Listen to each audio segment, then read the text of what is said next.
Hello, my name is Yvonne Davila Rivera, and I'm here today to speak to you about genetically modified foods and why I feel it should be outlawed.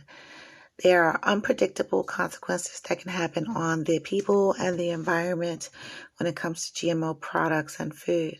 A lot of things are happening under our noses that we are unaware of because we're distracted by social media, the media, COVID, flu season. We're distracted by all these other things, not realizing that things are happening that we are unaware of, such as the fact that we are possibly consuming GMO products.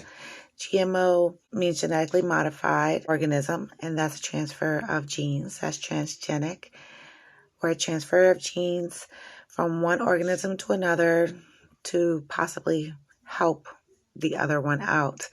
Like to make pests more resistant to it. One organism might have that trait and they want to pass it to another organism.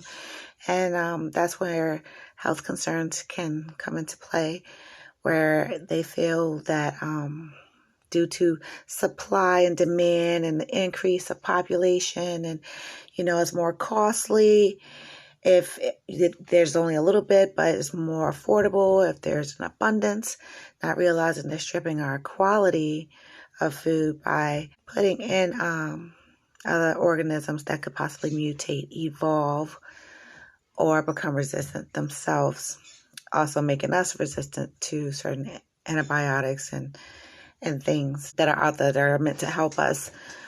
But the companies feel like this is a supply and demand thing, and they want to make it so that people don't starve. My fear is possible organism evolving or mutating and becoming resistant to a certain strand of some sort. It makes us resistant to certain antibiotics, possibly because we consume these products. I feel that we should be made aware of what we're eating, and we are not aware. The United States does not have a requirement to label our products, saying it's GMO or GMO-fed products.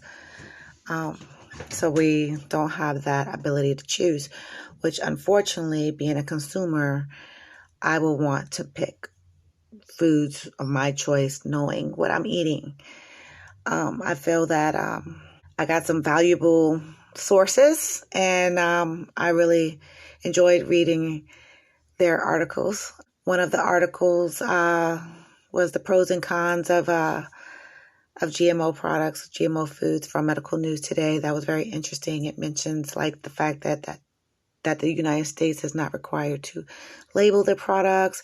They feel that more research is needed, and they basically pointed out the pros and cons of genetically modified foods, which I also read, and the impact of genetically modified crops in modern agriculture.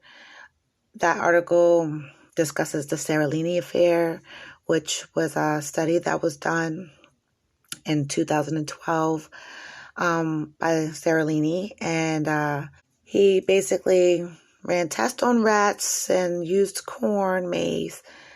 They was trying to get approval for that at that time, and he showed things that possibly could happen to male rats, to female rats, and that was interesting, and that the possibility of resistance coming into play.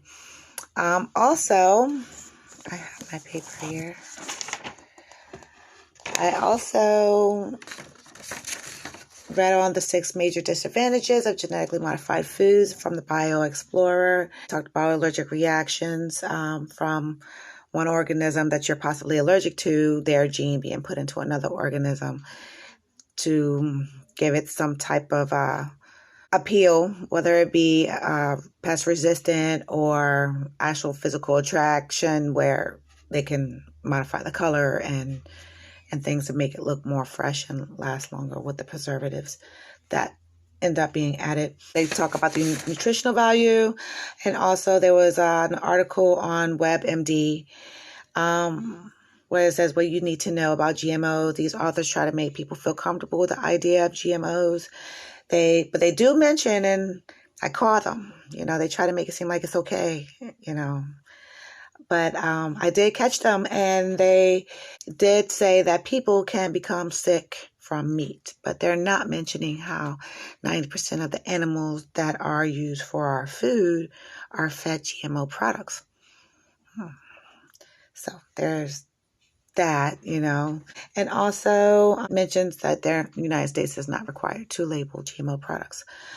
Even though there are unpredictable consequences on the environment, unfortunately, being a consumer, I'm unaware of what foods that I'm eating, and I'm not given the option. And I feel that legislation should mandate a policy and enforce it thoroughly to inform individuals to give us that option, as well as if this becomes something that becomes a requirement due to starvation and, making sure we're curing world hunger, that it's safe. You want to feel safe, and you want to also be given the option to choose if you want to take that chance or not. So I do believe it should be outlawed. Thanks a lot. If you have any questions, comments, please feel free to post a comment in the comment section of this channel. Thank you, and be mindful of what you eat. Be safe.